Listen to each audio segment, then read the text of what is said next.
Hey Mustangs, Miss Jones here. I'm going to read our next chapter in Charlotte's Web. This is chapter 11 and it's called The Miracle.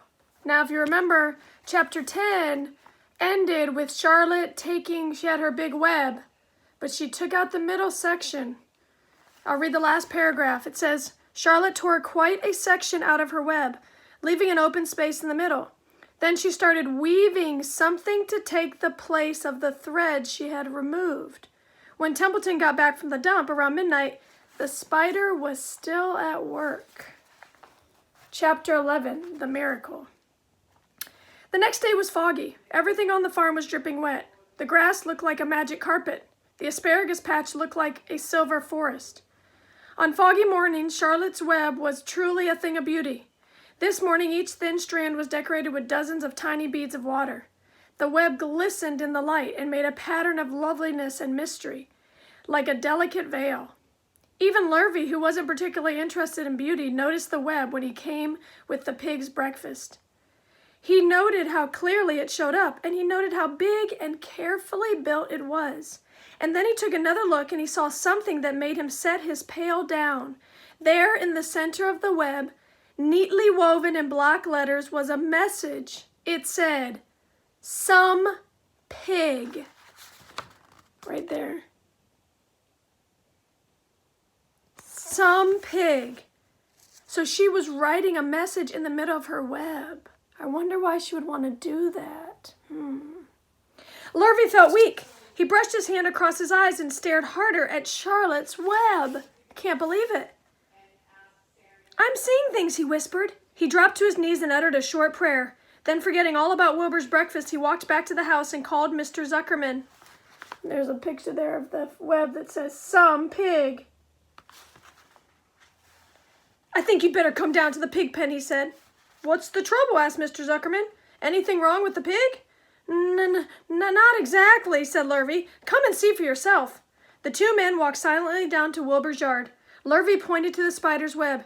"Do you see what I see?" he asked. Zuckerman stared at the writing on the web. Then he murmured the words, "Some pig." Then he looked at Lurvy. Then they both began to tremble. Charlotte, sleepy after her night's exertions, smiled as she watched. Wilbur came and stood directly under the web. "Some pig?" muttered Lurvy in a low voice. "Some pig?" whispered Mr. Zuckerman. They stared and stared for a long time at Wilbur. Then they stared at Charlotte. "You don't suppose that the spider—" began Mr. Zuckerman, but he shook his head and didn't finish the sentence. Instead, he walked solemnly back up to the house and spoke to his wife. "Edith, something has happened," he said in a weak voice. He went into the living room and sat down, and Mrs. Zuckerman followed. "I've got something to tell you, Edith," he said. You better sit down." Mrs. Zuckerman sank into a chair. She looked pale and frightened. "Edith," he said, trying to keep his voice steady, "I think you had best be told that we have a very unusual pig." A look of complete bewilderment came over Mrs. Zuckerman's face. "Homer Zuckerman, what in the world are you talking about?" she said.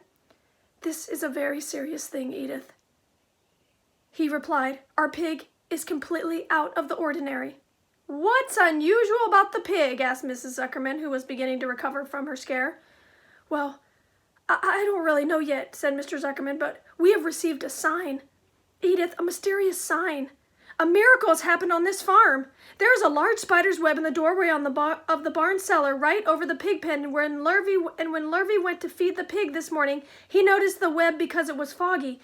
And you know how a spider's web looks very distinct in the fog? And right spang in the middle of the web, there were the words, 'Some pig.' The words were woven right into the web. They were actually part of the web, Edith. I know because I have been down there and seen them. It says, 'Some pig,' just as clear can be. There can be no mistake about it. A miracle has happened, and a sign has occurred here on earth, right on our farm, and we have no ordinary pig." "Well," said Mrs. Zuckerman, "it seems to me you're a little off. It seems to me we have no ordinary spider." "Oh, no," said Zuckerman. "It's the pig that's unusual. It says so right there in the middle of the web." "Maybe so," said Mrs. Zuckerman. "Just the same, I intend to have a look at that spider." "It's just a common gray spider," said Zuckerman. They got up and together they walked down to Wilbur's yard. You see, Edith, it's just a common gray spider. Wilbur was pleased to receive so much attention. Lurvy was still standing there, and Mr. and Mrs. Zuckerman, all three, stood for about an hour reading the words on the web over and over and watching Wilbur. I'm going to pause right there. I want you guys to think about it. What do you think Charlotte's plan is? Why do you think she's writing this message in that web? All right. I'll come back soon with the second part of this chapter.